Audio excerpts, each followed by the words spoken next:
Could Formula One be an Olympic sport?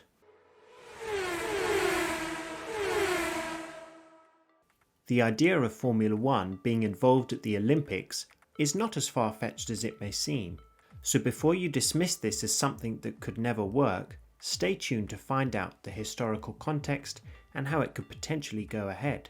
First, let's hand you over to legendary YouTuber PerspectiveF1 to talk about the past connections of the two events. What's up everyone? Let's dive into how the two giant international sporting events have linked up in the past. All the way back in ancient Greece, chariot racing was a mainstay of the Olympics. This could be construed as the first appearance of a driver-based sport at the Games, with chariot drivers risking their lives for the enjoyment of the fans. Sounds familiar, right? The only time actual motorsport has officially featured in the Olympics was at the 1900 Games in Paris. The competitors in the 14 events for cars, taxis, delivery vans, trucks, and motorbikes didn't receive medals. It remains the only time that motorsport was part of the Olympics. However, when Spain was due to host the Summer Games in 1992, as part of the build-up to this, the race at the Circuit de Catalunya that year was actually branded as the Grand Prix of the Olympic Games. Nigel Mansell would win that race, ahead of Michael Schumacher and Jean Alesi. Unfortunately, this was nothing more than a marketing trick, and no medals were handed out. The main straight on the circuit was used for the start-finish line for the road team time trial cycling events that summer. One more major link up with F1 and the Olympics was at the 2006 Winter Games in Turin, Italy. A red car was driven out at the opening ceremony and did some donuts. Although this wasn't officially a Ferrari branded car, it was clearly a reference to the inherently Italian team and was a sight to behold. And that's it for the major historical instances of F1 and the Olympics. I'll now hand you back to Racing Details to explain how F1 could potentially work in future games. Thanks to PerspectiveF1 for those facts from the past. If you've somehow never heard of his channel, click here to check it out. He makes excellent videos and he has helped us out a lot recently by sharing our content. Now, it might not be as hard as some may think to integrate F1 into future Olympic Games. Just think of bobsled at the Winter Olympics. It's a similar concept in which a piloted vehicle races down a track. Let's get down to the details.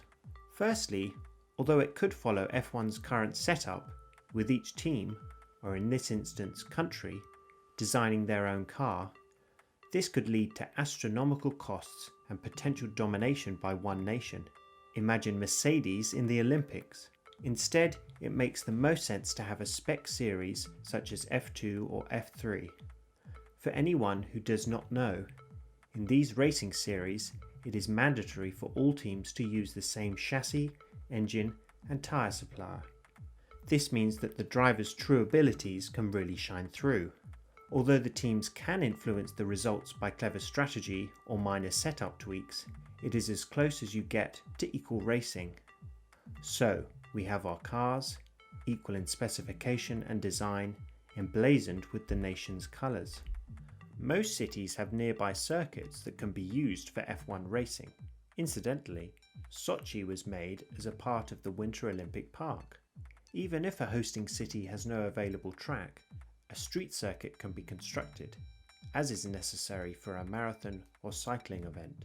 Hosting an F1 race is very expensive, but for the sake of this video, we are assuming this city has near enough unlimited money. So now we have the track and the cars, you can just imagine the amazing driver pairings there could be. Lewis Hamilton, Lando Norris or George Russell for Great Britain, Fernando Alonso and Carlos Sainz for Spain, Sebastian Vettel and Nico Hülkenberg for Germany. The list goes on, and this could also be an opportunity to involve and raise the profile of W Series drivers. The organisation of the event would have to be similar to that of an F1 race weekend, with qualifying and a main race. It could even include earlier heats, similar in nature to the track and field events. This means that more junior or external drivers who are not involved in Formula One can go head to head with the best in the build-up to the main race. Only the very top drivers would get through. Although guaranteed car reliability is something that could hinder the overall results, this is the same risk that normal athletes might take with injuries or similar extenuating circumstances.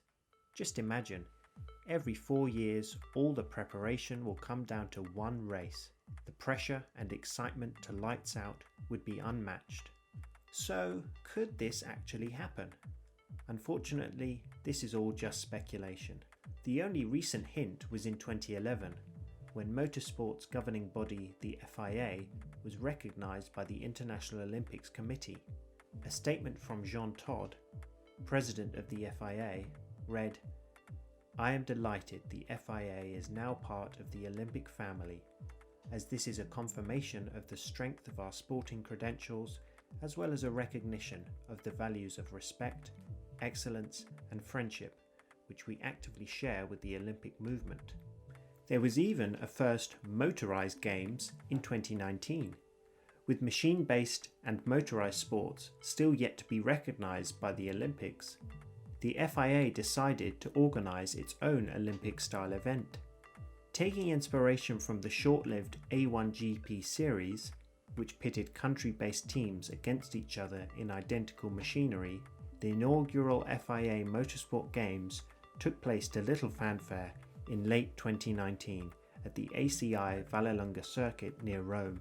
The Games saw 166 athletes from 49 countries take part in races with identical GT3, Touring and Formula 4 cars. Drifting, karting and esports categories were also contested. Team Russia topped the medal table and more editions are planned for the future.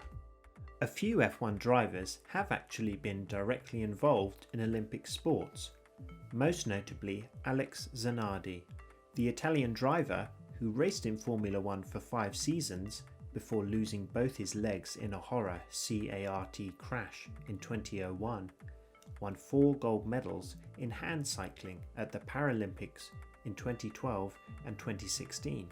In conclusion, it is very unlikely we will see a Formula 1 style event in the Olympics anytime soon, but hopefully this video has given some inspiration as to how it can take place.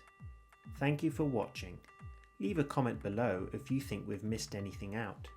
Remember to check out PerspectiveF1 if you haven't before, and please like and subscribe for plenty more racing details to come.